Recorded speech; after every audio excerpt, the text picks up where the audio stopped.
Hello and welcome to the Rob Burgess Show. I am, of course, your host, Rob Burgess. On this, our 44th episode, our returning guest is Sean Spicer.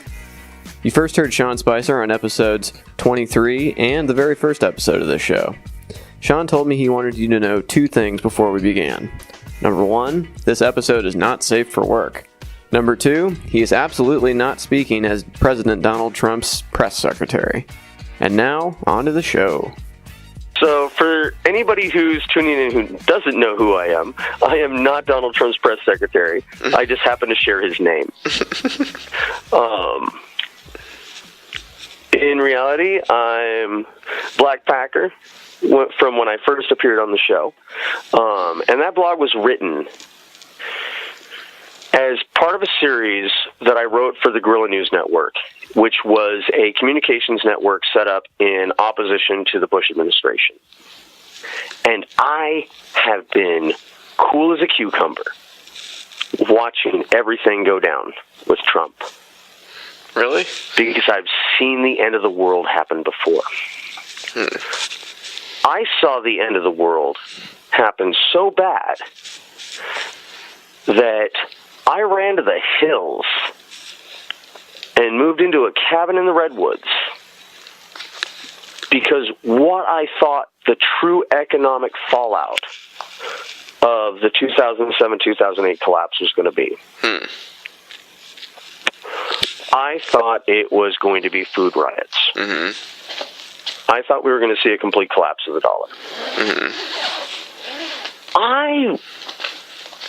I did not lose that bet. I didn't win it as well as I thought I was going to. But in terms of calamity, I've seen how well things work themselves out. If you want to do something fast, do it with as few people as possible. If you want to do it slowly, do it with a large company. And it's death by committee.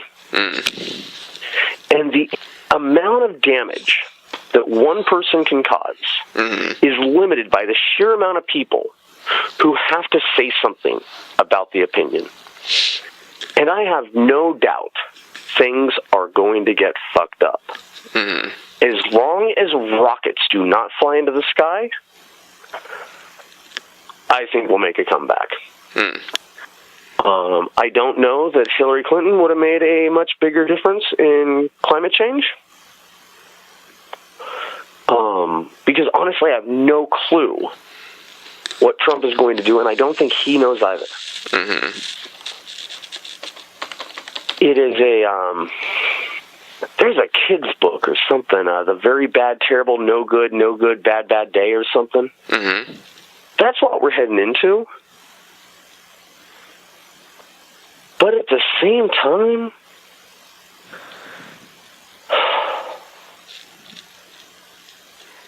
we'll make it through.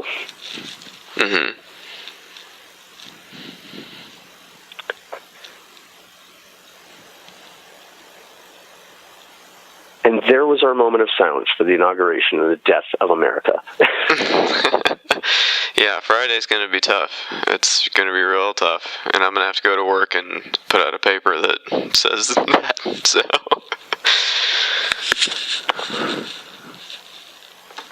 and I'm not cursed with that.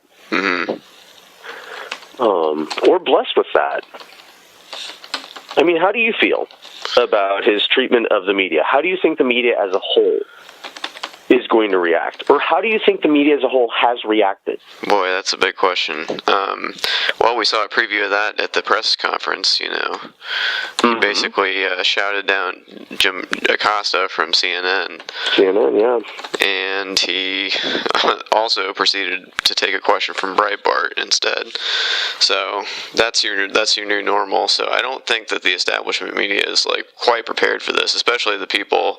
And we were talking about this with Jonathan last episode. The White House Correspondents' Dinner is just a joke, and it's like kind of one of those, it's wink, wink, nudge, nudge. We're all on the same team, and it's like, you know, we shouldn't all be on this. You know, you should be publishing things that these people. What is the George Orwell quote? Journalism is publishing what someone else doesn't want printed, and everything else is public relations or whatever. Right. So, anyway, Yeah, no, the establishment press is not prepared for this. It's really going to have to be people like Amy Goodman and people on the outside that have always kind of operated there, but now kind of are more needed than ever, you know. Anybody that's like, yeah, you know what I'm saying. So I disagree. So,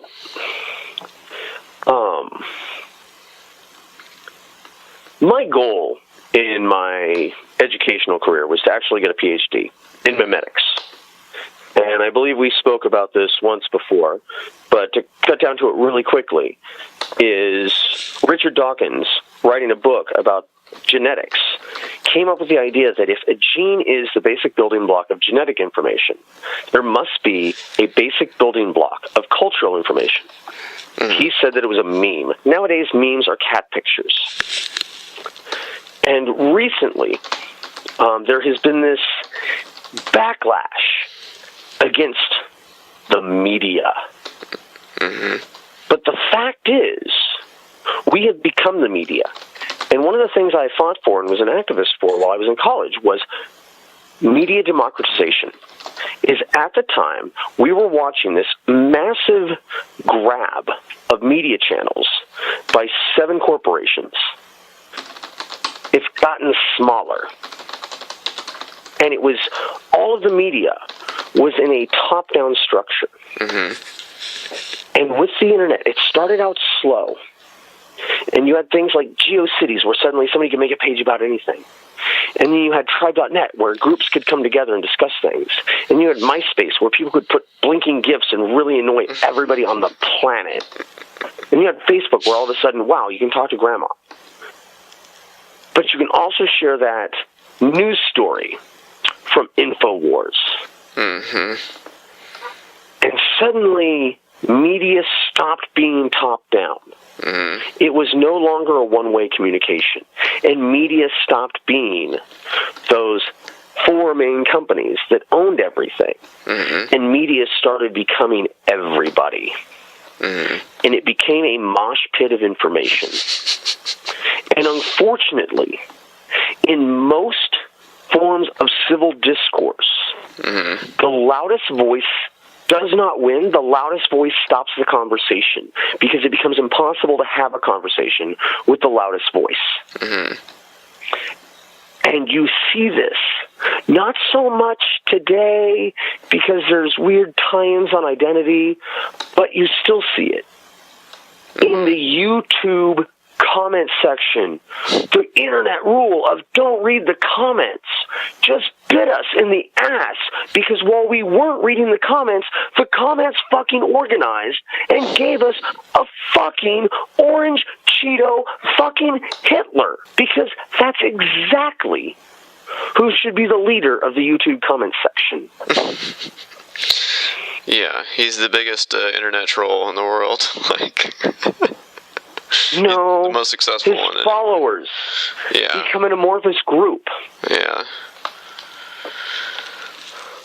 And the reason why we will continue to lose to groups like this is because you say, let's look to Amy Goodman, and they say, let's look to 4chan. But Amy Goodman, but the difference is if Amy Goodman gets something wrong, there will be consequences. No one will take her seriously anymore. That's what happens when you are a working journalist and you sign your name to things like she does. But if you're just some rando on 4chan, if you get it wrong, so what? Just make up a new username or something and move on. There's no. And so, how does Amy Goodman win against that? Well, she has one, dude. It's playing Pong against somebody who has 10 billion lives, and you've got one ball. Who wins in that? Yeah. Okay. The person with infinite lives. I mean, the 4chan trolls, Breitbart, Stormfront, all of these internet asshat chuckle fucks are out there, and they're going up, down, down, left, right, BA, start, and getting infinite lives. And meanwhile, the intelligent people who are taking the kind route and doing the nice way around things are stepping up with 3 lives and wondering why they lose.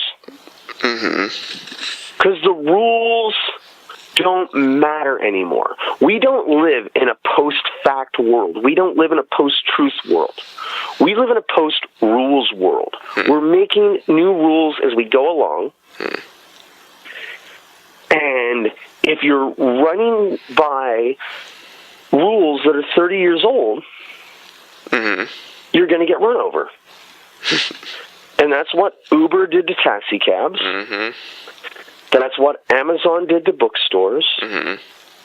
That's what Yahoo did to newspapers. And it's grown and it's grown and it's grown. And now what we've seen is it stepped into the White House. I think that journalistic integrity might need to take a back seat to a mimetic imperative. Okay. But what was your opinion about what BuzzFeed did? I actually felt that they did it well. So BuzzFeed wrote an article saying, this has been leaked to us. To the best of our ability, we have rated it as confirmed, confirmable, likely, unlikely, and improbable.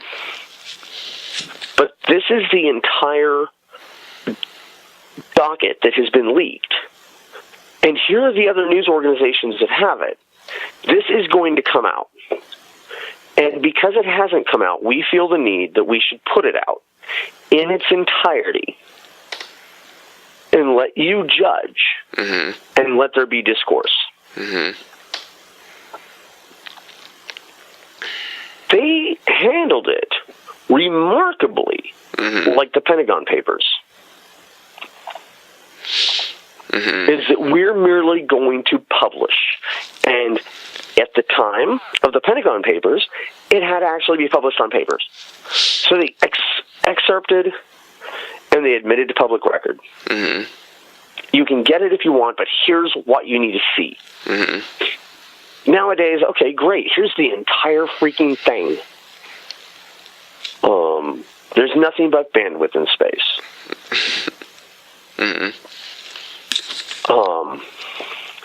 Put it in context into the Drudge Report. So this is where blog entered the popular vernacular. Is everybody at all of the major news organizations knew that the affair had happened with Lewinsky. But nobody would report on it because there was no verifiable source.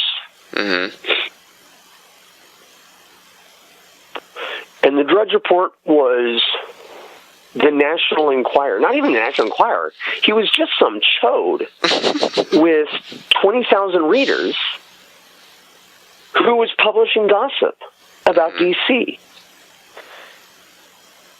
And he broke the story. Suddenly, all the news outlets had a new story. The story was not that Bill Clinton was having an affair. The story was that this shitfuck blog had said that Clinton was having an affair and claimed to have access to the dress. The story was the Drudge Report. The story was not the affair.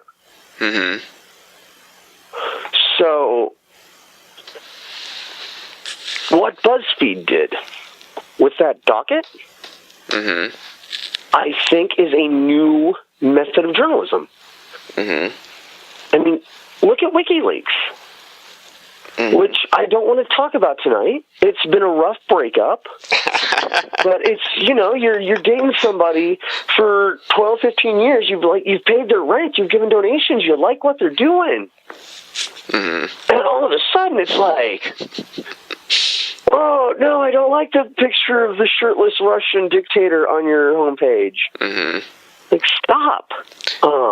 Yeah, this is a very different incarnation of WikiLeaks that then published the cables that Bradley, now Chelsea Manning. Yeah. That Yay! Was, yeah, exactly. Yeah, Yay. yeah. I seriously, it was a little bit of chopping onions. Mm-hmm. When I saw that Chelsea had been released. Well, she had been, and you know what? in suicide. She had been in. She got punished for a suicide attempt. That's ridiculous. How do you punish somebody for a suicide attempt? That makes them feel better.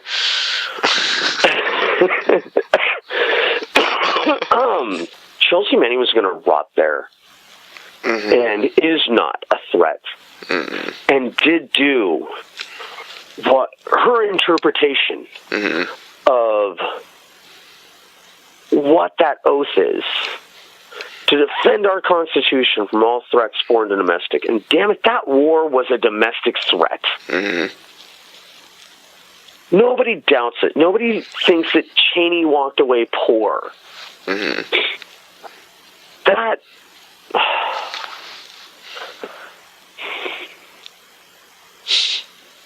What Bradley Manning did was courageous. I think that it was misguided, but good God damn, I wish that one of the misguided things I did as a kid changed the structure and understanding of our intelligence community the way that did. And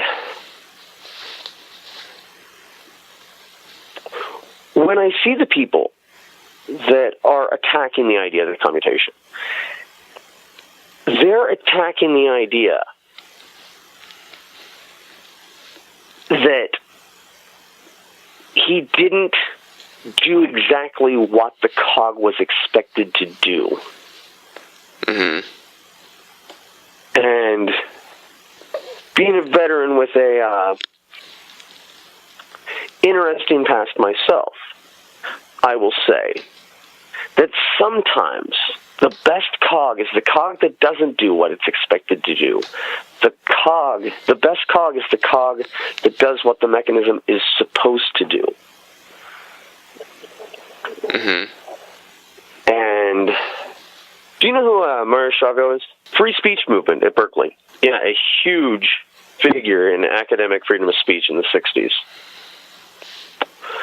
And he gave a speech at Sproul Plaza. And it was 68 or 69 at the heat of the civil rights movement and the anti-war movement. And I wish I had a computer in front of me so that I could give you the quote verbatim. But he talked about when the machine becomes so reprehensible to our own existence, it becomes our duty to throw our own bodies upon the gears of that machine so that it may no longer function.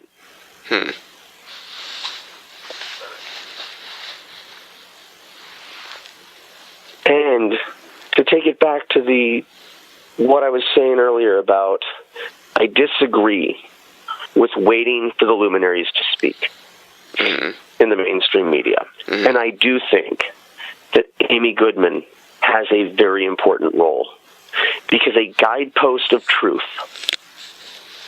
a scientific drive to document with first-level resources is important. But I think that the information war needs to be fought with mortars, not diatribes.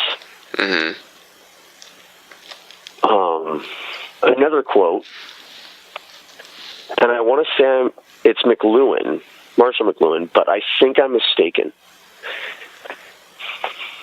And it was, World War III will be an information war, fought not with bombs, but with ideas. Does that sound familiar? Was that Marshall McLuhan? That sounds right, yeah.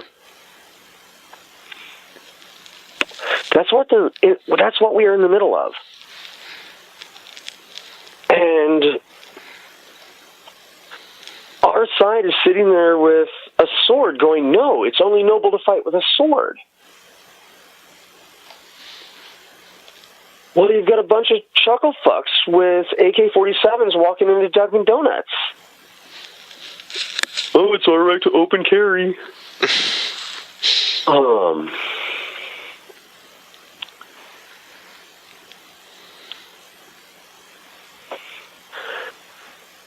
hope our side fights dirty. And I hope that I can use my name to fight dirty. But I'm also at the point where I am using my name to advance another cause that's a little bit more positive than negative. And I certainly hope that we respect the 10th Amendment in this country moving forward. Can you give us an idea of what the 10th Amendment... I was going to say 10th Commandment, but...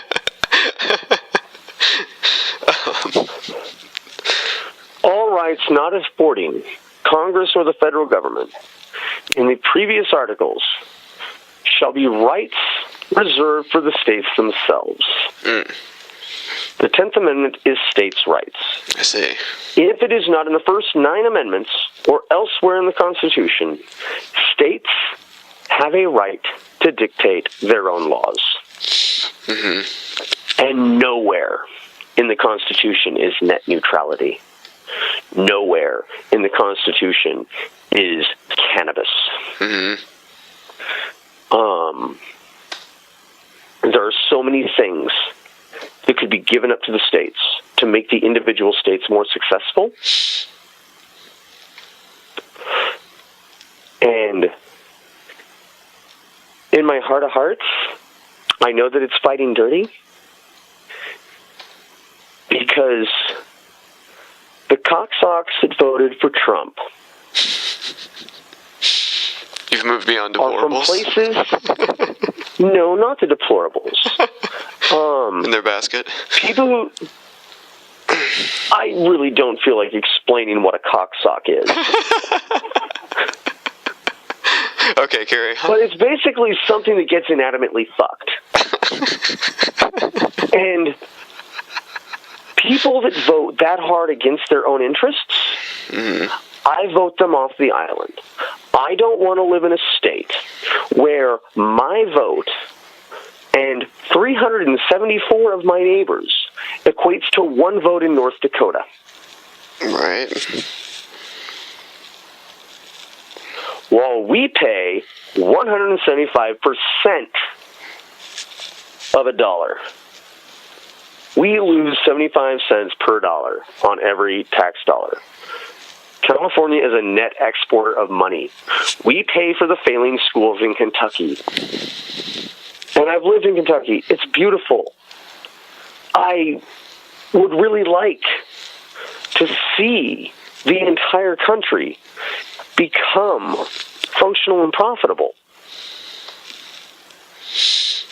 I don't think that ass fucks that refuse to be functional and profitable should have any ability to say what we do in a state that is. Well, marijuana makes you stupid.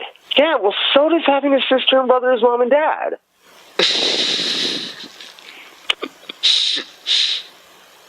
In case you haven't guessed, Rob, I have no political aspirations anymore.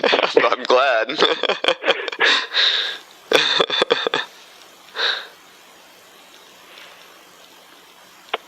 As I said, I felt this one should be labeled not safe for work. Okay. I am greatly concerned about the future of our country. Me too. I am incredibly confident in the will, intelligence, integrity, and fortitude of the American people to come through hard times and come out better for it. We become better for our perils. I believe that this is an existential threat. And if the rockets don't fly, the worst case scenario is I live in the country of California. And I'm sure there are people in Texas rolling in their graves. Get up, you're not dead. Stop. Because Texas has got the same mindset. I had this conversation with one of my buddies from Texas. I'm like, Texas and California are really a lot alike. He's like, yeah, except for the gun laws and da-da-da-da. I'm like, right, but we're both self-sufficient nations. We have our energy, we have our food, we can pretty much shut borders and enact trade policies and we'll be fine. The only problem with California is it will run out of water really fast. There's always something. Well, unless you can get those desalinization plants up and running. Yeah, and then produce tons and tons of salt. It'll be rich in salt. Yeah, the market cornered. Yeah, it's interesting times. And I don't know where it comes from, that old internet curse. May you live in interesting times. Exactly. So I believe you posted earlier on Facebook talking about wondering what it would be like to explain the current political time to your kids. Yeah. My kid is too young right now. What about yours? Is he asking questions? Spencer ran around the house. Well, Spencer sat down at the dining room table and wrote a whole bunch of little pieces of paper that said, I heart H, during the first debate. He fell in love with Hillary. He watched all the debates. He's seeing snippets of the confirmation hearings. He's also hearing that his dad really, really, really liked Ronald Reagan when I was his age.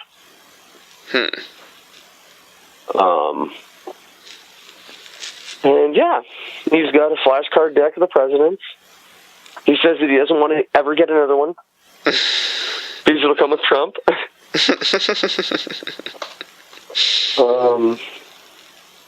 Yeah, Spencer's got questions. Spencer has opinions.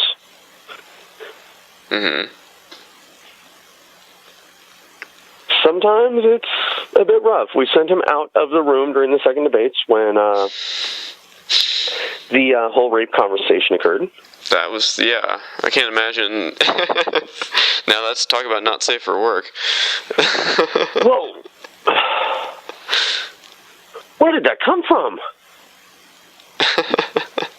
I mean, one of the words that we've really been teaching Spencer is statesmanship. And we have these shining examples of statesmanship. And we have the Tea Party movement. My mouth is agape right now, and I'm thinking back to biology class to try to remember what type of fungus it is that spreads this way. But the Tea Party movement is not related at all to its parent organism.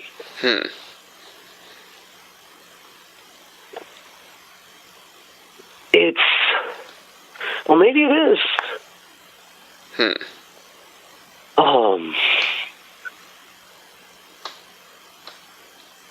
But the Tea Party movement has been kind of co-opted.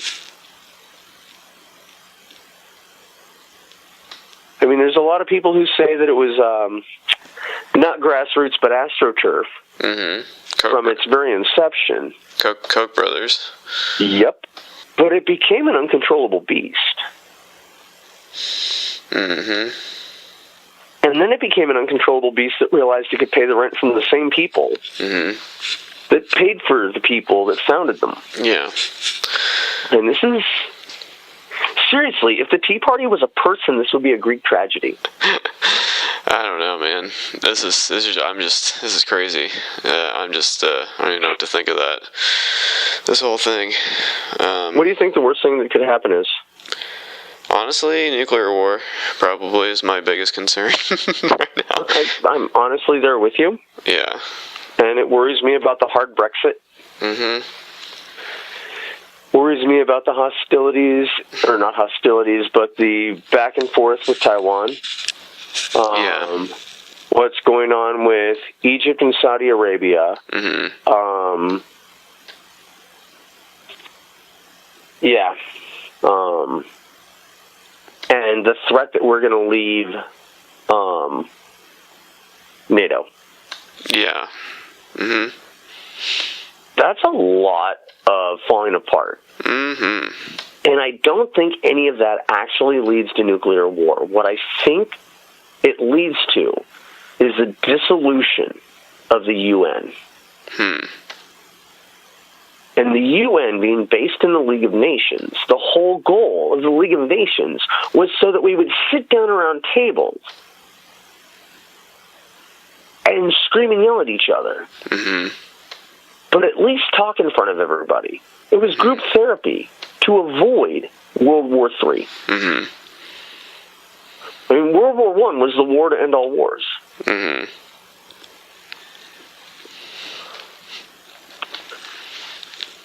And what worries me is that we could see a dissolution of the EU and NATO. And if those two happen, then we could see a dissolution of the UN. Mm-hmm.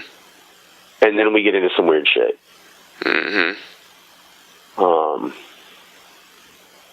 And as one of our mutual heroes once said, when the going gets tough, the tough get weird.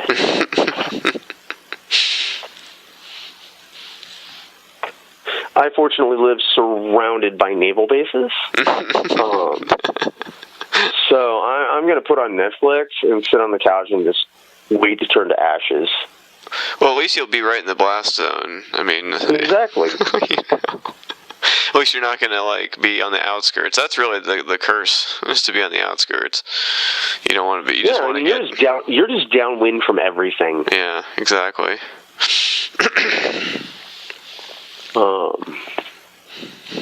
Yeah, here we go, right back into the 80s. Mm-hmm. There's some interesting political theories about Reagan's performance. Is that Reagan, as a leader, playing the part of a cowboy with nuclear weapons, was scripted. Well, he had very, very good press handlers. Yeah. Well, I that made me think of another thing with another Republican president. Did you ever hear the thing with Nixon and the madman theory? No. Okay. So there was apparently this one time in 1973 or something that he was going to, like, try to convince the Russians that he was, like, crazy. So he flew, like, a bomber with, like, nuclear weapons on it, like, straight at Russia. And, like, everything went to, like, DEFCON 4 for a little while. And he was, like, the madman theory. They'll think I've gone crazy. I don't know what he was trying to accomplish, but it was wild. Like, apparently that, like, actually happened. And, you know, who knows how bad that could have gone, you know? No, actually, that works. You ever listen to the Dead Kennedys? Of course. So, I think it's on Frankenchrist, where Jello Biafra goes into kind of a piece of spoken word about being harassed by two frat boys for being weird. Yeah, it was at a live show while one of the strings broke on one of the guitars. Yeah. And he's like, I know, I'll act like I'm crazy.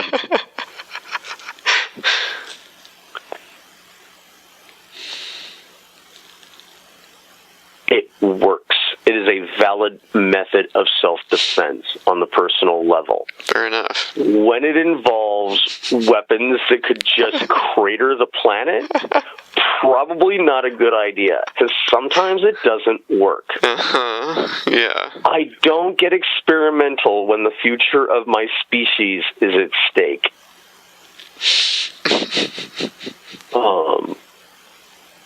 Yeah. Yeah, I think that is the worst thing that can happen. Yeah. But, I mean, there's really no reason to worry about that, because there's literally nothing that you or I can do to prevent that, right? I mean, that's like, That's so existential. It's like, I feel like the only way I'm going to get through this period is if I like pick things that I'm passionate about and just kind of stick to my lane and just try to like work on that. You know what I mean? Like just, try to pick your battles in a certain way, because it just like, it seems like if you just go all out, it's all too Survey much. says, ding, ding, ding, ding, ding, ding, ding. And speaking of which, hey, Family Feud in the cabinet. Yes. That's right. I don't even remember that guy's name. All I remember is that he screwed up Miss America. He said the wrong name. Yes. It was Steve Harvey, right? That's right. One of the original Rob, kings of comedy. Please tell me, what song did Three Doors Down do that was popular? They did that Kryptonite song. Okay, so thankfully, I know the song you're talking about, but thankfully I cannot get it in my head because all I'm imagining is Spin Doctor's Pocket Full of Kryptonite. No, it's not that. I'm embracing the feeling of the old, man, the feeling of the old. The 90s, we were watching the world wake up from history right here, right now. Like, oh my God, it was the golden age. I've been listening to... Down was around back then too, weren't they? The Who? Three Doors Down. They were around back. Well, that was late '90s, yeah. But it wasn't that. It wasn't that Spin Doctor song. It was something else. But yeah, the '90s. Yeah, they were late '90s. So. And then, did the Mormon Tabernacle Choir like step down? Did they quit? I think they quit. Yeah. Mm-hmm. Yeah. So I got a Facebook ad. Asking me to buy tickets for the inauguration. Oh. Did you hear about this? Mm-mm. So, as you know, I work professionally as a marketer. I spend a lot of time paying attention to marketing. Mm-hmm. And in the last couple days, people have been getting paid ads on Facebook. Mm-hmm. Asking them to buy tickets to the inauguration. Or offering free tickets to the inauguration. They're promoted ads. They cost money to serve. He's paying people to come to his party. That's so sad. It gets better. So generally, you get really targeted when you run ads, because you don't want to spend a whole bunch of money catering ads to people like me who, good fucking God, no. Mm-hmm. Like, no, I'll pay $500 to go to the inauguration if you give me a bucket full of water balloons and impunity. Mm-hmm. So you can click the little down arrow in the upper right-hand corner of an ad. Mm-hmm. And there's an option there, and it says, why am I seeing this? Mm-hmm. And if you click, why am I seeing this? It says, Donald Trump wants to let people 27 and older know about this event. Oh, no. I don't care. Just anybody who's not a millennial. And that's the targeting they're doing on Facebook. That's crazy. And they're probably spending millions on it. Yeah. So apparently there were scalpers who bought tickets for the inauguration for $400 early, thinking they could resell them for $700. The best quote I read from a scalper was, I think I might have to go.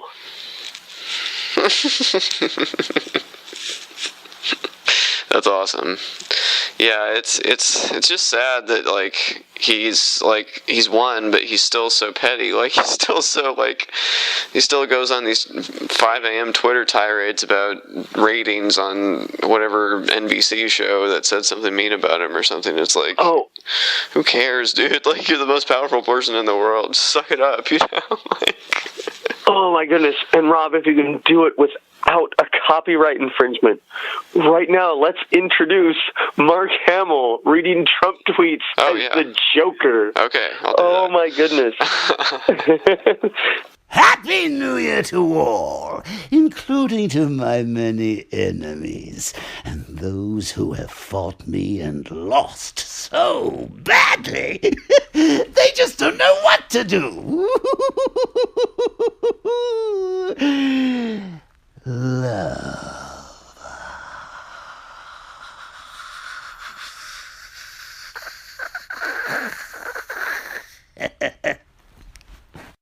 Meryl Streep, one of the most overrated actresses in Hollywood, doesn't know me, but attacked last night at the Golden Globes. She is a Hillary flunky who lost big.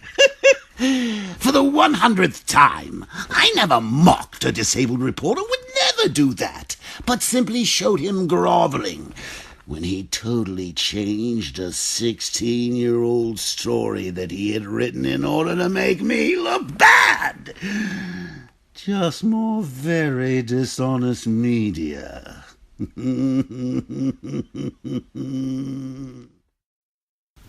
Congressman John Lewis should spend more time on fixing and helping his district, which is in horrible shape and falling apart, not to mention crime-infested, rather than falsely complaining about the election results. All talk, talk, talk. No action or results.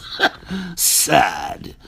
Congressman John Lewis should finally focus on the burning and crime-infested inner cities of the U.S. I can use all the help I can get. Brilliant. Mm-hmm. It's perfect. Yeah, that's the perfect voice to be read in. Yes. I hated Twitter. Mm-hmm. I knew a bunch of the guys who created Twitter. Really?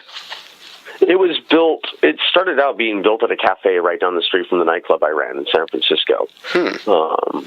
Yeah, cool guys. And their whole idea was, what if you could use a text message like the internet and broadcast to the whole world? Mm-hmm. So Twitter was built before smartphones. Twitter was the idea that you could have infinitely large SMS groups. But the thing is, I'm like, I don't want to communicate in text message. I write long-form articles. I don't want to write 140 characters. That's nonsense. Mm-hmm. That's going to make people stupid. Ding, ding, ding, ding, ding, ding, ding. I was right. Yeah, I can't really argue with that. That definitely happened. But wow, we have our first Twitter president. Right? Well, that's the thing. He's not going to have the traditional press secretary dissemination of information down. I mean, kind of. But not really. I mean, Twitter is his press secretary. Yeah. So. I really resent the fact that PewDiePie was not born in the United States. I think he'd be a fun president. Now, I've only heard of that person. I don't know. He makes crazy voices and crazy faces while playing video games. Which brings me back to Mike Judge, the great prophet. Oh, Idiocracy? Yep. Yep. I didn't expect that to be the truth so soon. I thought we had a couple hundred more years. So did Mike Judge. Mm-hmm. So I heard he's making a sequel. Oh, no. Really?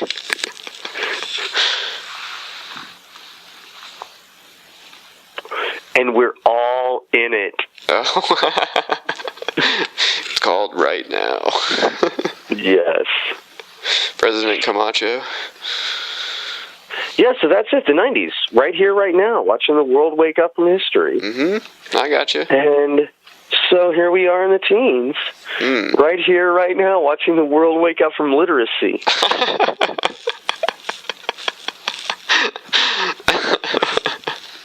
It's that moment when you wake up and you go, where am I? And where are we going in this handbasket?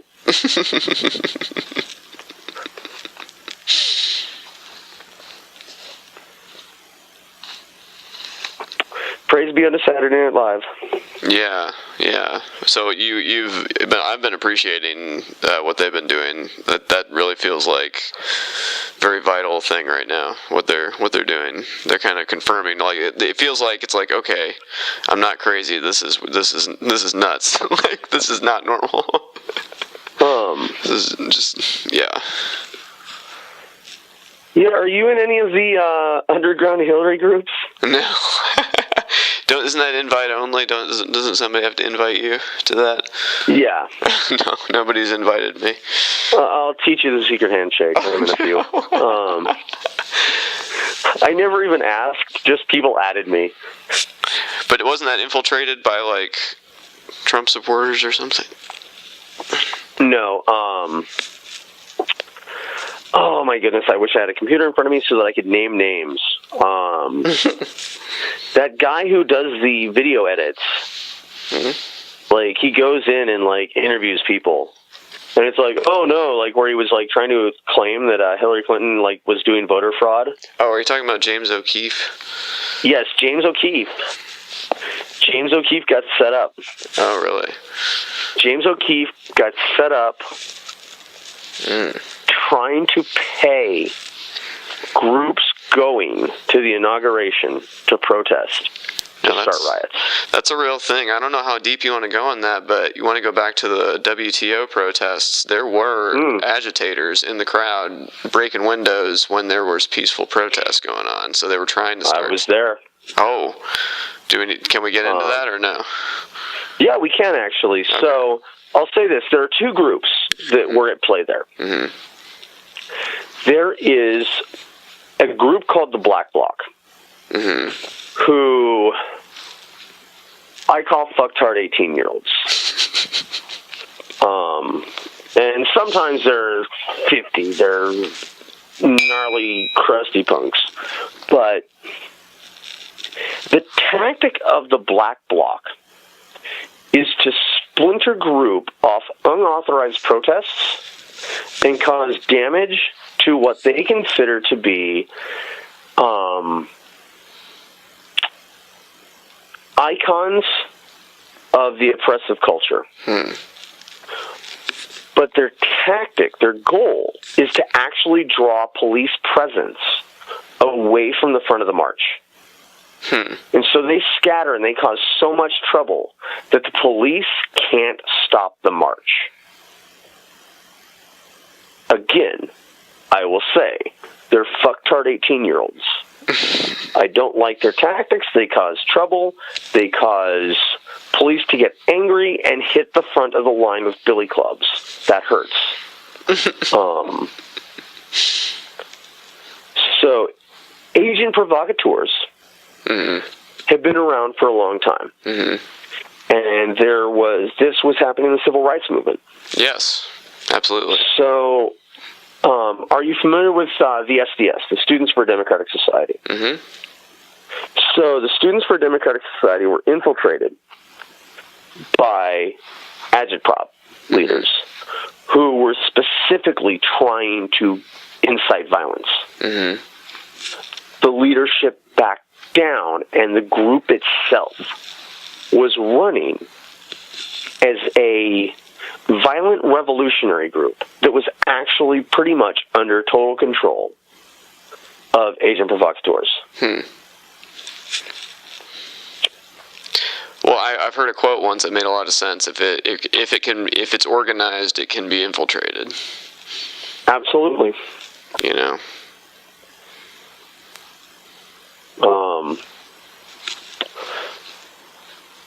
So, I think I came across it in our first podcast together that I'm an anarchist. And I'm not an anarchist that, I think there should be no law and we should all just be able to rob everything and steal. I believe the less control that is exerted over a group or society, given a removal from outside hostile forces, will function better under the leadership of all than the leadership of few. So kind of a really hardcore version of democracy. And I I was a leader in a couple of different anarchist groups. Mm-hmm. But as a leader, I was a leader at certain projects. So it was, okay, we want to do this. Hey, can you organize that? Yeah, I can organize that. And I know some people who can do this. Can you find somebody who can do that? And we'd come together, we'd do something, and then we would dissolve. And what you would frequently see is leaders that wouldn't allow their groups to dissolve. Mm. They would find a further purpose and a further purpose. Mm-hmm. And you would start to see non-anarchistic principles build up. Hmm. And when I was much younger, I had the idea that utopian societies, democracy, communism, anarchism, could only exist in groups smaller than 50 people. Because once you get into a group larger than that, Mm-hmm. you will encounter people who will start to subvert it and take it over. Mm-hmm. You'll start to see factions form. I don't think 50 was the right number. I think it's much larger than that. Mm-hmm.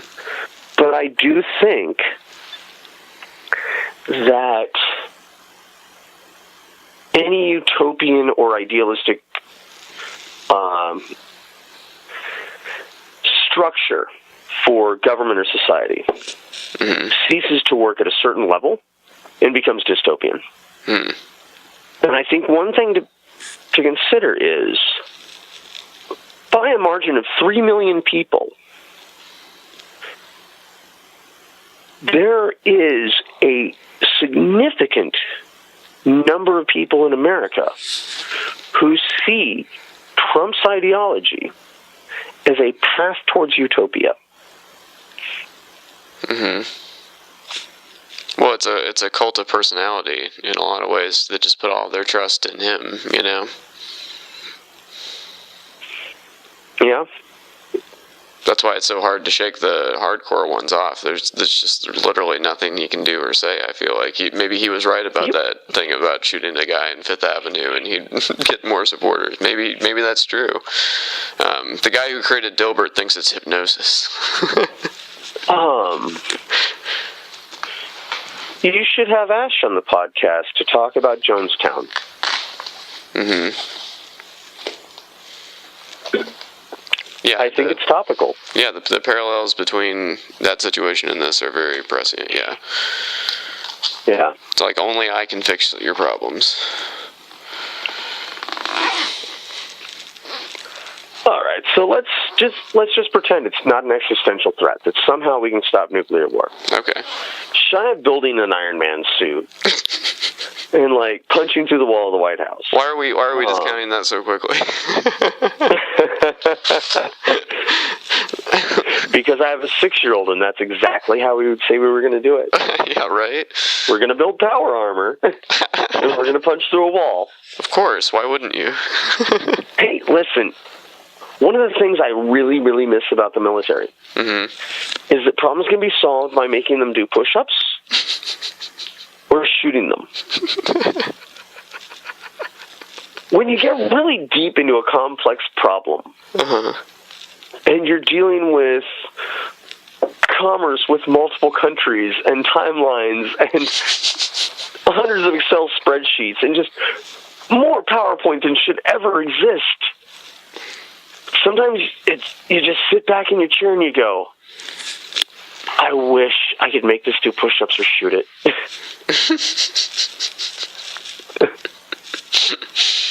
Make it better, eliminate it.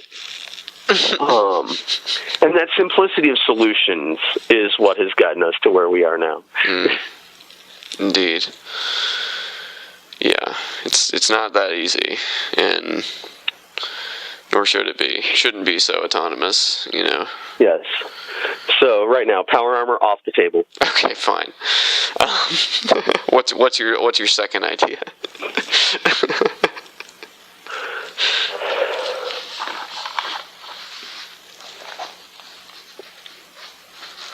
I think right now, the Amy Goodmans and Elizabeth Warrens, the Bernie Sanders, are working on it.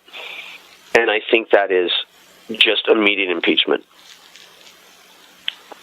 Well, I mean, I cannot affect that. Yeah, there's immediate grounds for it, so it's really just whenever they want to pull the trigger. So I do really funny shit in digital marketing and write Twitter bots and Instagram growth hacks. I think we need some fake news. Why does it have to be fake, though? Because if you know somebody who works at ILM that could potentially make a fake video of Trump screaming at two strippers pissing on a fucking bed and leak that shit for 48 hours while people go nuts trying to prove it's fake.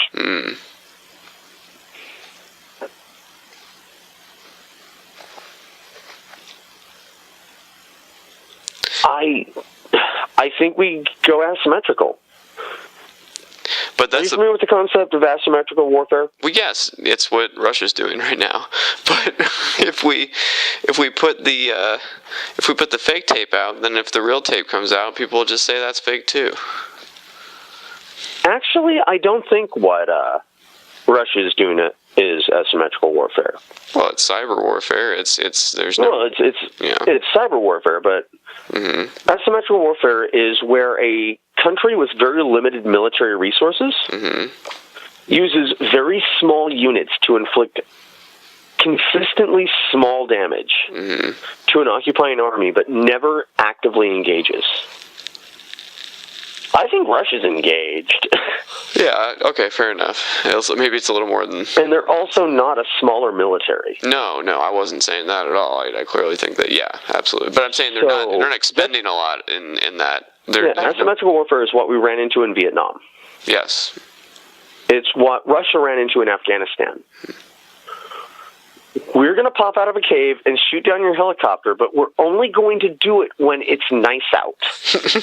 And as soon as winter happens, we're going back to the village and selling bread to you. So it becomes a war of attrition.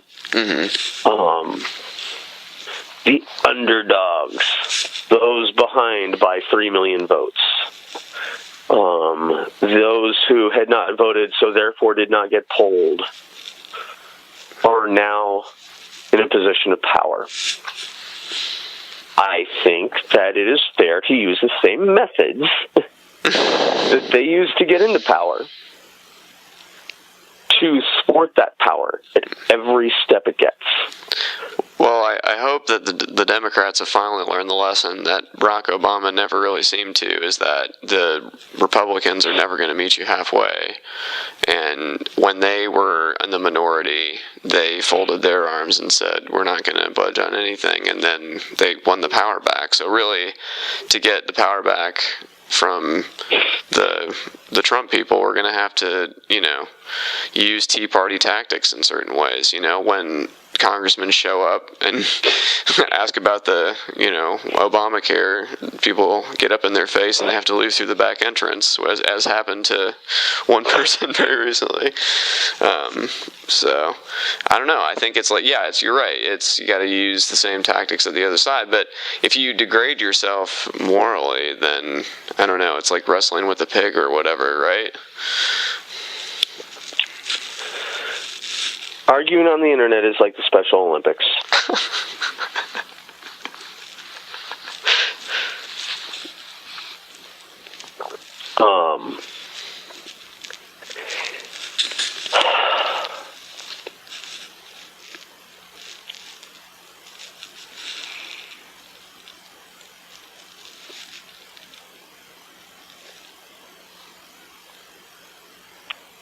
The road to hell is paved in good intentions.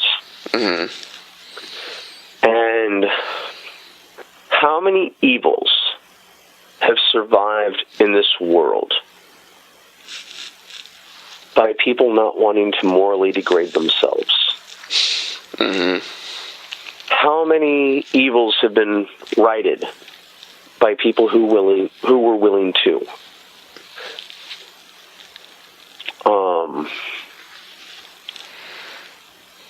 every Malcolm, there must be a Martin, and vice versa. Mm-hmm. And coming so recently after Martin Luther King Day into this installation, not inauguration,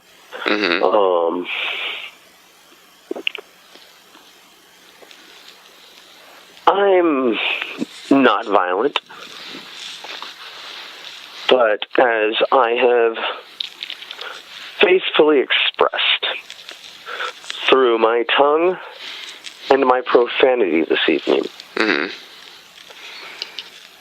I believe we have moved into an era that is post-statesman.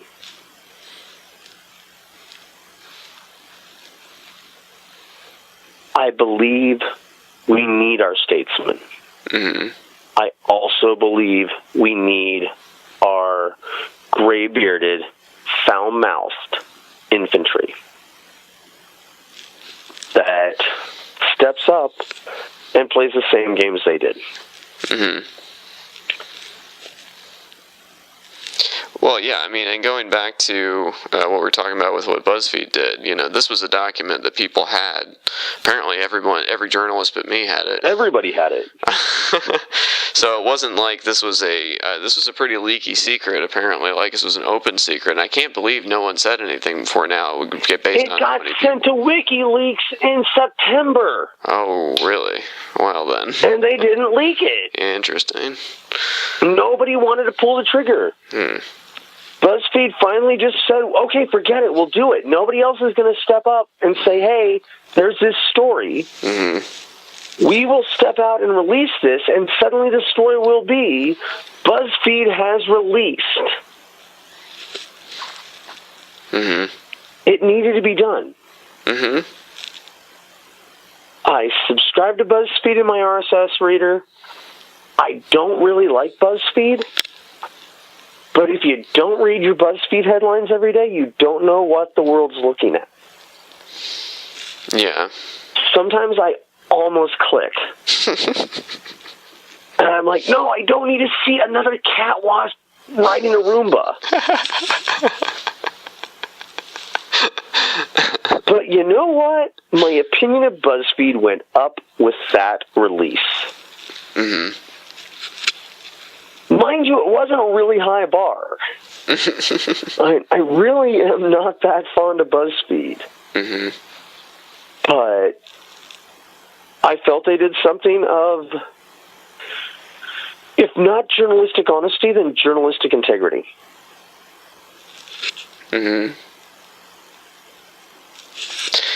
Yeah, and this was at least taken seriously enough to be given to both the incoming and outgoing presidents. So it's not like this is like, and the fact that 4chan or whatever tried to take credit for it, it's like, no, this is not a fake thing. Like, there's multiple sources that say this is this got something to it, So 4chan specifically tried to take credit for the piss party. Saying that it was a thread that originated there. That is an unlikely allegation. But it's an allegation. And but really unlikely. But it's in this dossier. So what 4chan did was, oh shit, they started a rumor that got reported on as being a really unlikely rumor from 4chan. And they were like, look at us, it was 4chan. It's like, read the fucking dossier. It says some fucking losers on /Paul claim to have video. Like, yeah, it's in the report. It was you guys.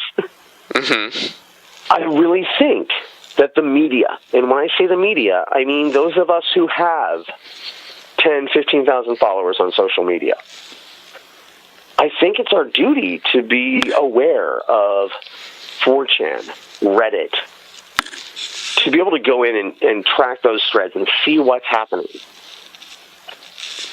And when I talk to people who are reposting 4chan screenshots, and I'm like, you're reposting 4chan screenshots. And they're like, oh, your establishment. I'm like, dude, you don't even know what 4chan is. Like, the thread below the screenshot is kitty porn. Stop. Yeah, it's the sewer of the internet. It really is. Yeah. And the thing is, I'm sitting here going, I really don't want to say I don't respect 4chan, because the thing is, I like that 4chan exists. I don't like that it has any influence on the real world. And suddenly it happened. That's not good. And people don't know what 4chan is. Yeah. Well, explain what. And Yeah. Dude, I feel like I'm talking about the Illuminati sometimes to people. I'm like, no, you can log in. Look, it's pictures of pedo bear. They're like, what the fuck are you talking about? Dude, no. Dude, that's just a whole bunch of people saying really weird shit. But would you describe 4chan as the place where most internet memes start?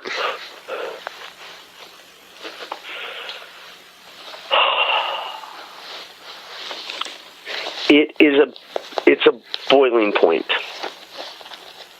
It is a boiling point that is unconcerned with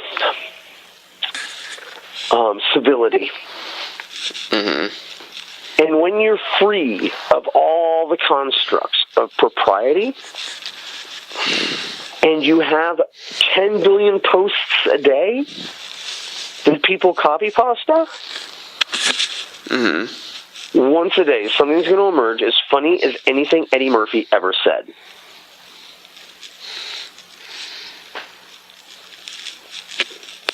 It's like the million monkeys once a month. 1 million monkeys and a million typewriters. That's what 4chan is. It's a million monkeys throwing shit at a million typewriters. But they throw it with such force, they're actually able. These are manual typewriters. They throw that shit hard enough that it actually makes letters. Yes, 4chan is a million monkeys throwing shit at a million typewriters. And the thing that's terrifying about it is the idea that an infinite number of, not a million monkeys, an infinite number of monkeys. The scary thing is that the idea was that if you had an infinite number of monkeys typing at an infinite number of typewriters, one would eventually write War and Peace.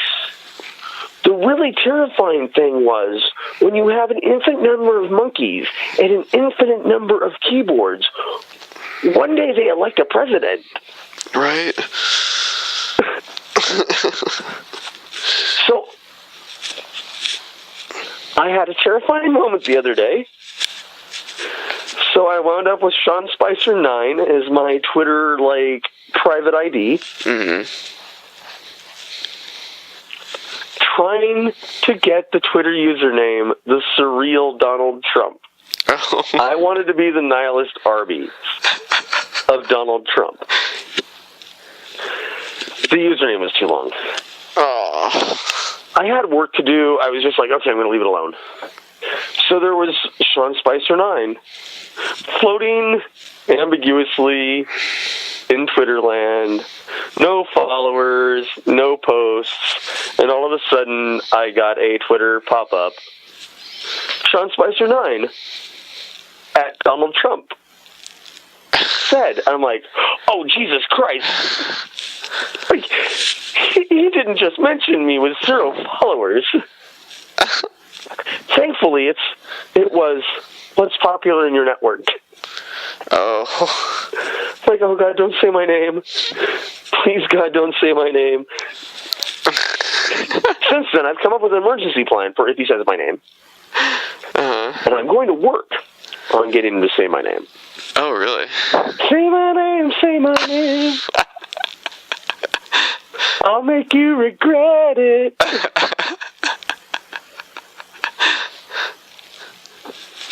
Well, how is this going to happen? I'm curious.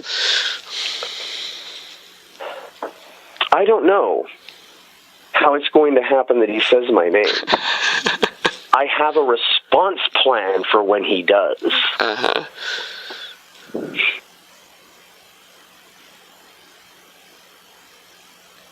Man, I am going to be on Saturday Night Live for that one.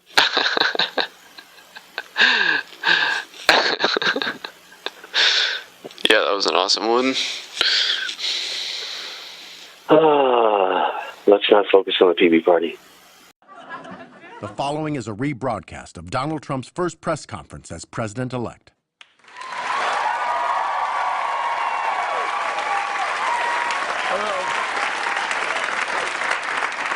Hello, and thank you for coming. I'd like to start by answering the question that's on everyone's mind. Yes, this is real life. This is really happening. On January 20th, I, Donald J. Trump, will become the 45th President of the United States. And then 2 months later, Mike Pence will become the 46th. I am so excited to live in the White House. I'm even going to have a little pet, like all the presidents do. Bill Clinton had socks, Barack Obama had Bo, and I'll have Paul Ryan. I mean, I'm not gay, but I cannot wait to give it to that man for 4 years. And guys, I mean, who is excited for my inauguration day? Yes, thank you to those people over there who I definitely did not pay to do that. And we have got some of the biggest performers in the world lined up.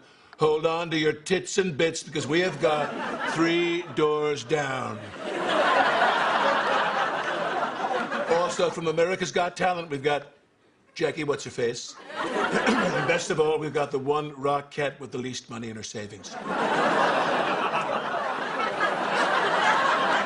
We've also got some huge A-list actors coming, like Angelina Jolie, Ryan Gosling, and Jennifer Lawrence. They will all be at my inauguration, courtesy of Madame Tussauds.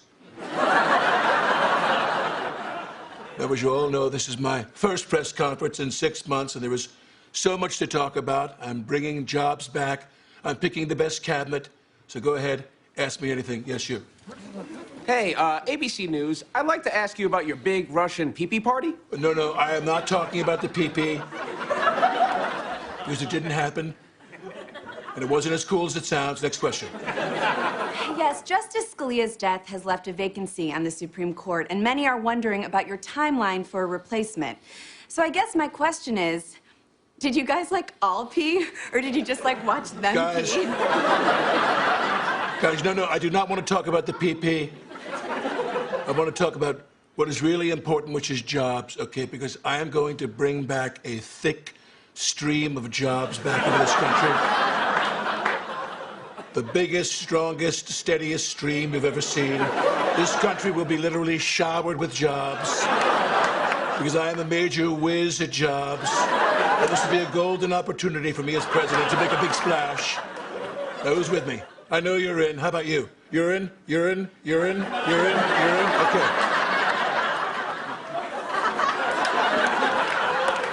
Next question. Yes, Mr. Trump, you and the Republicans want to repeal Obamacare, but why would you do that before coming up with a replacement plan? Because Obamacare is a disaster, and I actually do have a replacement plan, okay? I just read about it this week. It's a terrific plan, just great. It's called the Affordable Care Act. That's the same thing as Obamacare, and if you repeal it, 20 million people will lose their health insurance. I mean, people could die. Listen, sweetheart, I'm about to be president. We're all going to die. Next question. Yes, Mr. Trump, many people are concerned about all your business conflicts. Have you taken the proper steps to divest from your companies? Yes, I have. I've turned over all my businesses to my 2 sons, Beavis and Butthead. They're here today. Can we get a shot of them? Shot of them? Look at those 2 little American psychos. You can tell they're good businessmen because how slick back their hair is. Explain how it's going to work, boys. I'll be in charge of the day-to-day operations as well as overseeing all new deals moving forward. And I'm Eric. Thanks, boys. Now, I know some of you think I'm not really divesting from my companies and this is all a big scam. But here, with actual proof, is my tax lawyer. Hello, yes, hi. My name is Sherry Dillon. I'm his lawyer. And this right here is all the papers to prove Mr. Trump is really divesting. I mean, look at all these papers. If he wasn't divesting, how could there be so many dang papers? This paper's here, this paper's here. I mean, it's like, help, help, lifeguard. I'm practically drowning in papers. You still don't believe me? I read every paper out loud right now, starting with this one. Oh, that's right, they're fake.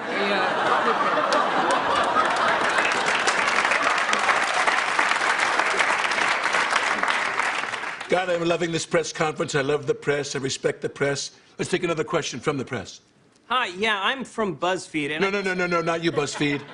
You're a failing pile of garbage, and you want to know why? Because I took your quiz yesterday, and I'll tell you right now, I am not a Joey, I am a Rachel. Who else has a question? I love the press.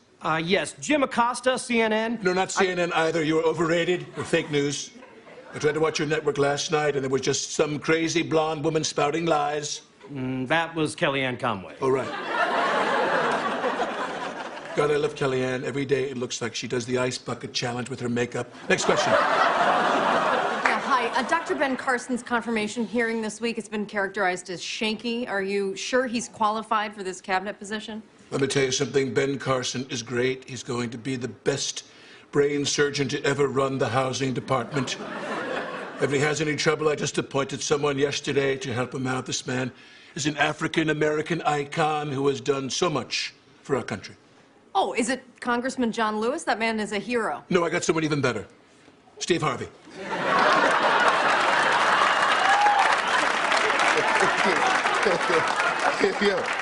Yeah, that's right. It's me, Steve Harvey.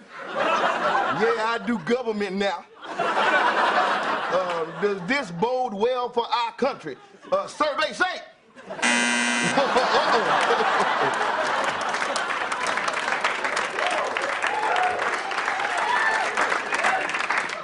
Thank you, Steve. Let's take another question. Hello, Mr. Trump. The intelligence community has said definitively that Russia hacked the election. Why won't you say on the record that you agree with them? I will. I'm happy to say that. Then do it. Say Russia hacked the election. What should I do? I'm sorry, I couldn't hear you. What should I do? A little louder, please. Okay, fine. Russia hacked the election. Are you happy, Mom? Next question. Yes, you, sir. Yes, hello. I'm American journalist Wolf Blitzer. Are you sure Russia was behind hacking? I mean, maybe. But are you really sure? It was China. I mean Canada.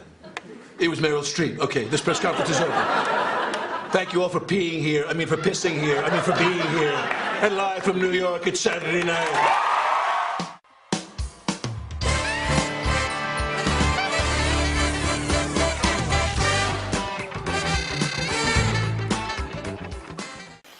Yep, when the going gets tough, the tough gets weird. Yeah. And I think all I can do right now is focus on my professional career. Of course. I've got a pretty interesting and pretty useful role right now. Mm-hmm.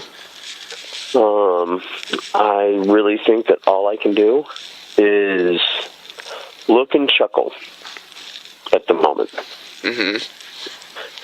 I have a feeling that this is going to be the most ineffectual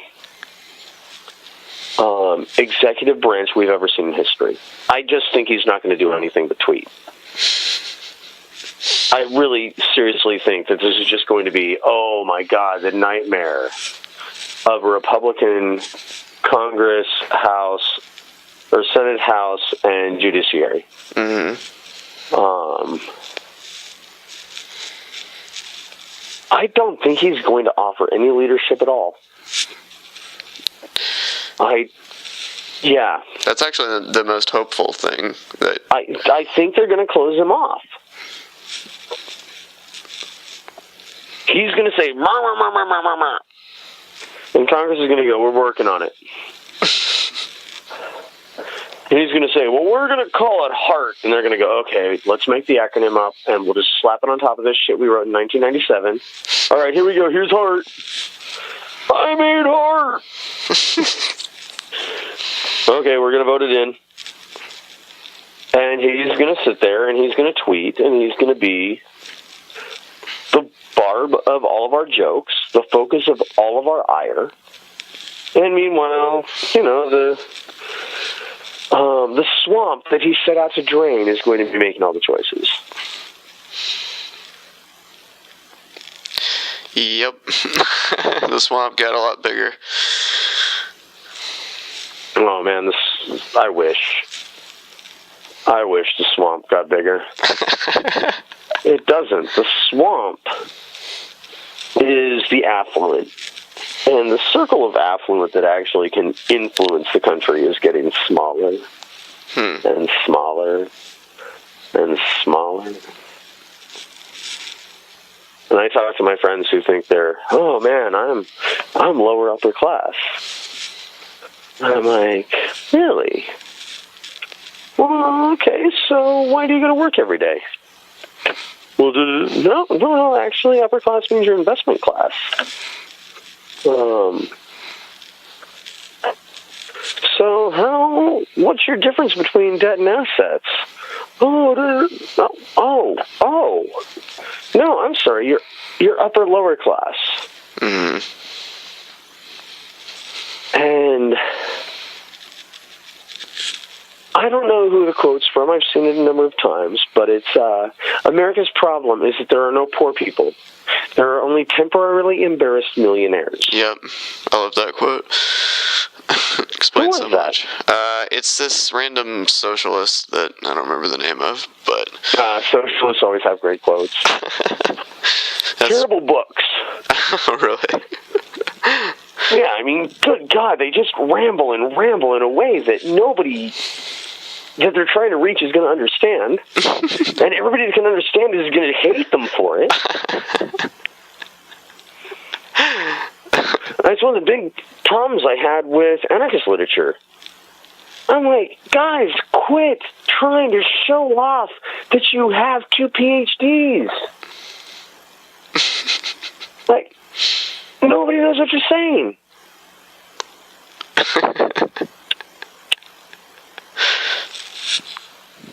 The best thing that ever happened to my anarchist mind was running businesses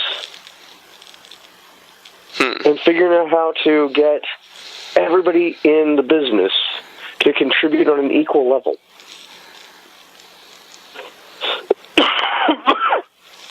I never used the word proletariat.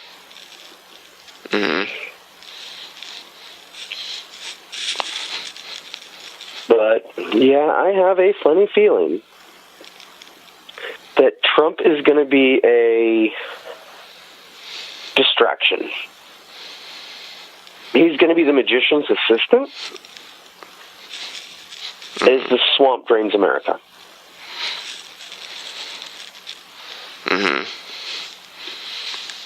I think the nuclear codes, he's going to have, like, the Fisher-Price My First Nuke kit. He's going to be the kid playing the game with the controller unplugged. Somewhere in, like, the secret underground lair of Congress, there's going to be, like, the scoreboard of, like, how many times Trump has ended the world. No, it's going to be... Dude, instead of a like the briefcase that's the nuclear football, it'll just be like a Nerf football. Yeah, seriously, after that skit with Michelle Obama peeing on Alec Baldwin, he hit the button 732 times.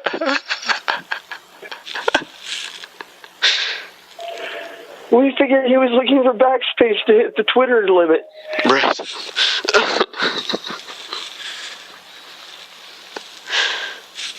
Wow, that could actually be a really funny Twitter account. What? The football.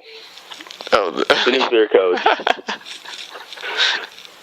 And all it does is every time Trump tweets, it comes up with a random number and says, It's 6:25 Eastern Standard Time. Trump attempted to launch 27 nuclear missiles. Oh, God.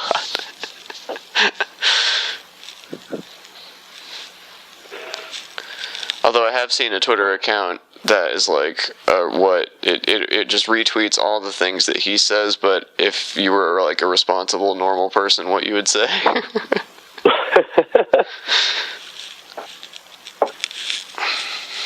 Yeah, during my period of consulting, I really spent a whole lot of time like learning about Twitter and Slack and Facebook bots. Mm-hmm.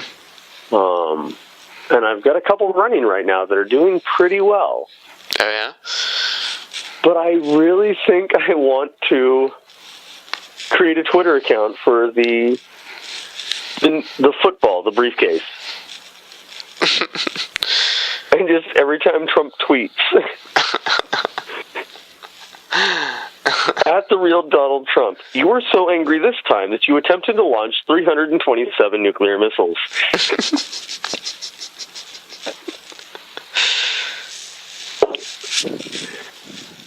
You know, with the username Sean Spicer 10.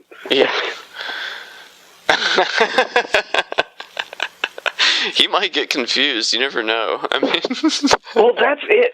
I think there can be some confusion. Yeah, there definitely can be some confusion. Well, I thought seriously, Rob. I thought there was confusion the other day. That would be so frightening. Like, I thought he mentioned me, and I was just like, "Oh my God, you asshole! You mentioned me on a Twitter account that has 0 tweets.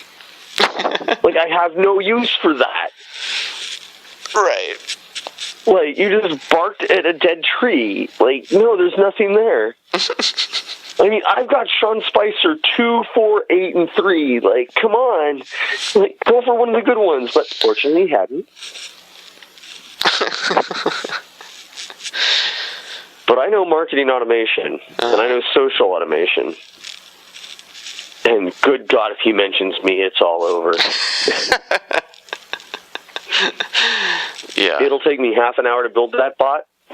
I'll never look at it again, and I'll have 1 million Twitter followers by 2020. I'll run for president.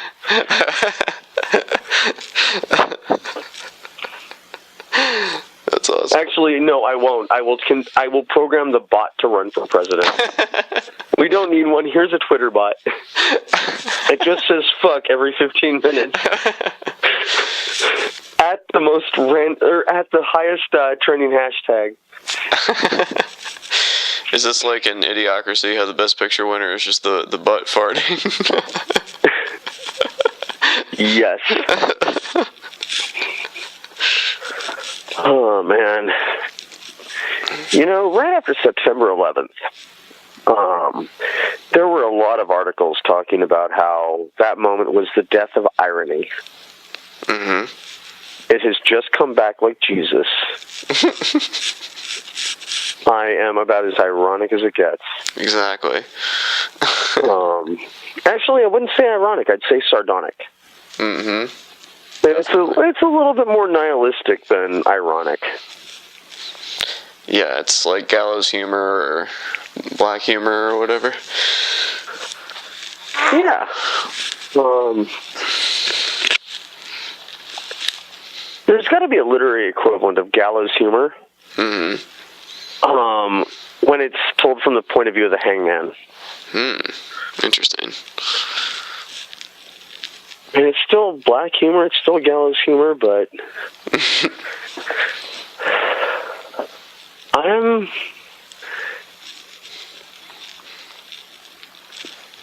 am strangely confident going into this. Well, that's good. I hope for your confidence. It's going to be bad, but I mean, we've been through bad before. Mm-hmm. Our parents went through bad. Our grandparents laugh at us. Whoa, you bad. Bad. Like, oh, yeah, so a depression is 2 consecutive quarters of downward economic growth? No. No. A depression is you're selling apples and your friends steal them from you because they can't afford to eat. Yeah. Like, let's talk about bad. Like, hi, let's talk about polio and dysentery. Yeah. We don't know what bad is. Mm-hmm. I mean, good God, I hate that term, snowflake. Mm-hmm. Yeah. Damn, I know where it comes from. It's a military term. When you start complaining about something like, why are we walking all this way and they're putting our trucks on the back of other trucks to take our trucks there? Why don't we just drive our trucks there? Come on, snowflake, just keep walking. Now think about that. Yeah, that's interesting. About who the snowflake is. Just shut up and keep walking. Get back on that trail. Yeah. Well, if snowflake means anything, then Donald Trump is the biggest snowflake there ever was. Oh my God.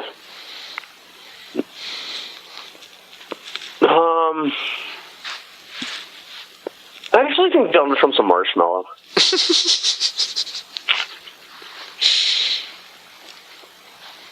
What's a marshmallow? Kind of fluffy thing, full of sugar, no really shape at all. Really, like, you think it's going to be good if you cook it over a fire, but it's not. I mean, you try to mush it around some crackers. Uh-huh. And I mean, even if you have one little piece of chocolate to throw in there, it's still kind of not good. I mean, I'm making this up as I go along, but no, he's just kind of a squishy white thing. Mm-hmm. He's not a snowflake. He's not unique. He's a douche canoe that was born to a millionaire dad. Mm-hmm. If he'd not worked a day in his life and just put his money into treasury bonds, he would be richer than he is now. Mm-hmm. And would not have screwed anybody over. Mm-hmm. Oh my God. He's Lenny. He's who? Lenny from Of Mice and Men. The rabbits. He really means well. He just kills what he loves. Oh, gosh. Is this the rabbits?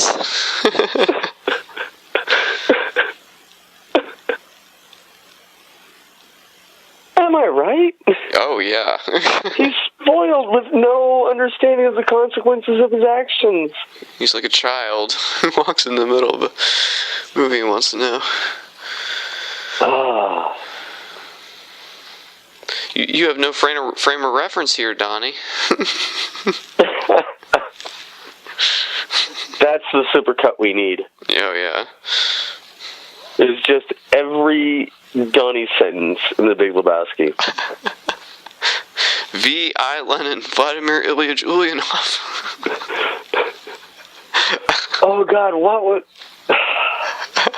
You and Ryan are much better on the Lebowski quotes than I am. But you're out of your league, Donnie. Yeah.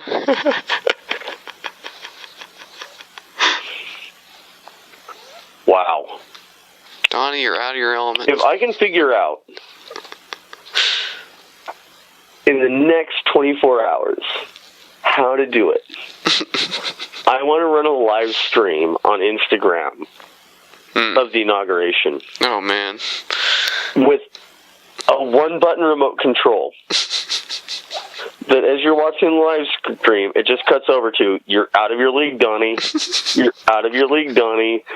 And occasionally the scene with the ashes. Oh, yeah. Donnie was a good bowler and a good man. a very Lebowski inauguration. Oh, wow. I have a feeling it would wind up with maybe not the Secret Service, but like some sort of weird Trump contingent at my house.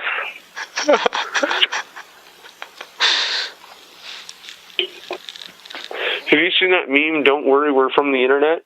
Mm-mm. Oh my God, it's a guy who's like 275 pounds of obese. Mm-hmm. Wearing like skateboard elbow pads a Kevlar vest, holding an assault rifle with like a full military helmet, but his shirt won't tuck in.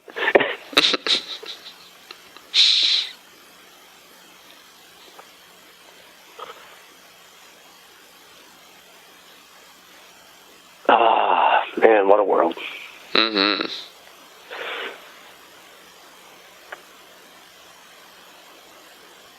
California misses you, Rob. I miss California. Deeply. Just remember, Yeah. when they build the wall, we're getting them to turn right on our eastern border.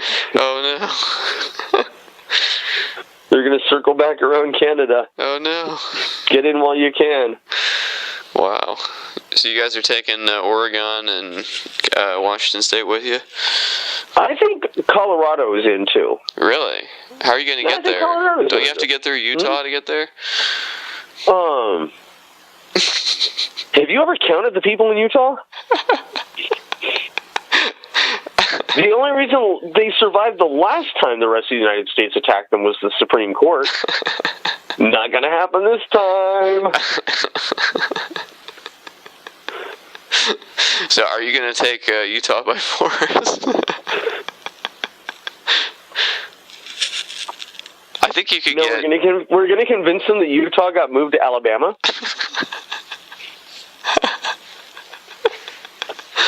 And you can marry as many cousins as you want. Oh, God. Wow. Well, it's a plan. I think Nevada would be on board. I think they'd be with it.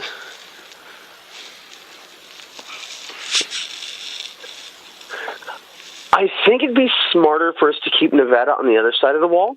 Really? And supply them with, like, open access. Yeah, because the thing is, we really want to make it easy for the idiots to go to Nevada and give them all their money. Nevada will be our stupidity tax for being attached to the same continent.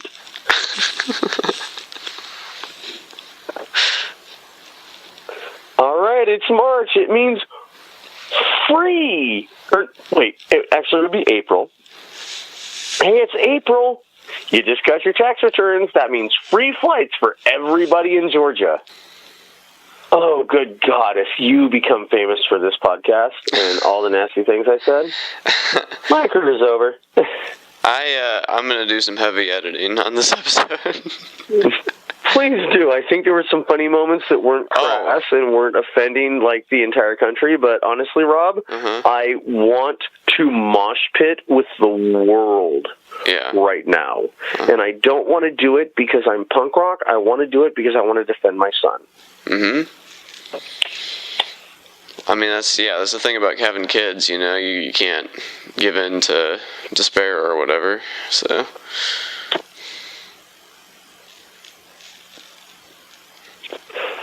I want to fight. If you're not giving in to despair, it's that built-in need to protect. Well, yeah, absolutely.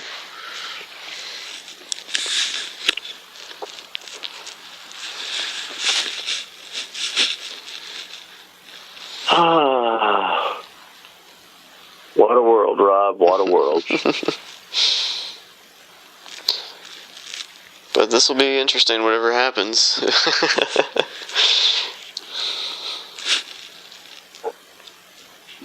I'll be all right. Yeah.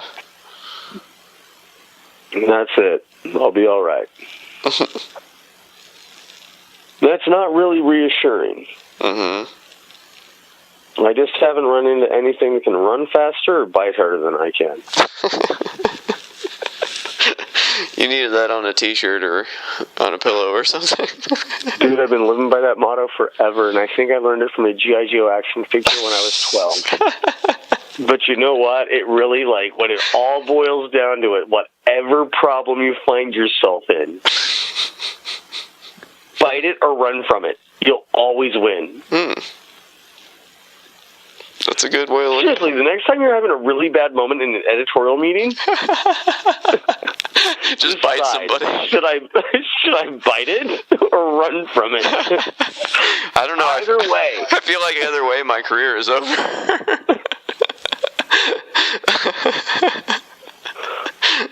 But yeah, I see what you're saying. I'll bet you $5 they give you a column. We're syndicating this. This is brilliant. And hey, listen, all I lose is $5. But listen, no pic, no proof. So I really want to see that picture of like the good hard chomp. Check the dental records.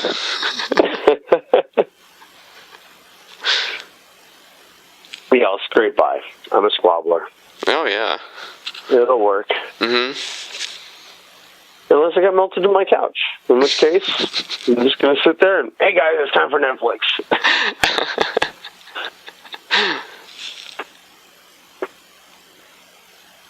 And that's it. Sometimes there's just a point where you have to look at it and go, I can make the difference I can. I can't make the difference I can't. Mm-hmm. But I'm not going to make it easy for the jackasses. And when I look at the inauguration, and I look at what our country is trying to show us what it is, I can stare this down. Mm-hmm. Anything shy of all of Trump's beachfront properties flooding because of climate change or nuclear war, mm-hmm. I can fight on my own turf. I can't change it on the national level unless I do some sneaky-ass 4chan shit.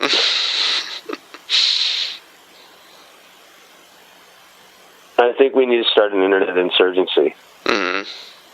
I think we need to be able to inflict. God, Rob, what was it that forum that allowed the comments for the United Daily Journal? Oh, topics. I think the Democrats should have a organization capable of inflicting the pain and agony of topics on any internet site in the world. Come on. We don't even have to have all of us. We just need to have the 3 million difference in the popular vote. Mm-hmm. Participating in just copy-pasting. No, you're wrong. No, you're wrong. No, you're wrong. But yeah, thank you for coming back on, and that I do feel a lot better. You know, I do feel like I have a plan of attack or whatever. So, is there anything else you wanted to say before we go? Where can people find you and all that? No, actually, I would prefer people who didn't find me from this one. This was catharsis. This was, I'm getting ready for a fight. Yeah. And my fight is not going to be against the president, against the Senate. Mm-hmm. My fight is going to be business. Mm-hmm. Because that's who I am now. Mm-hmm. Yeah, listen, Rob, rather than, hey, check out my website, buy my book, I just want to say this. Mm-hmm. We'll be all right. Mm-hmm. And we can make that happen. Mm-hmm. Together. And that's it. Cool, man. Well, all we can do is watch out for each other now. Because nobody else is. Mm-hmm.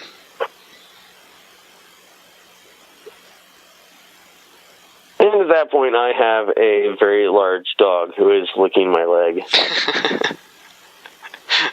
Telling me to come inside. Cool, man. Well, I'll talk to you soon in Trump's America. Oh, my goodness, yeah. All right, Rob. Well, you have a good night, man. You too. Later on. All right. Take care. You're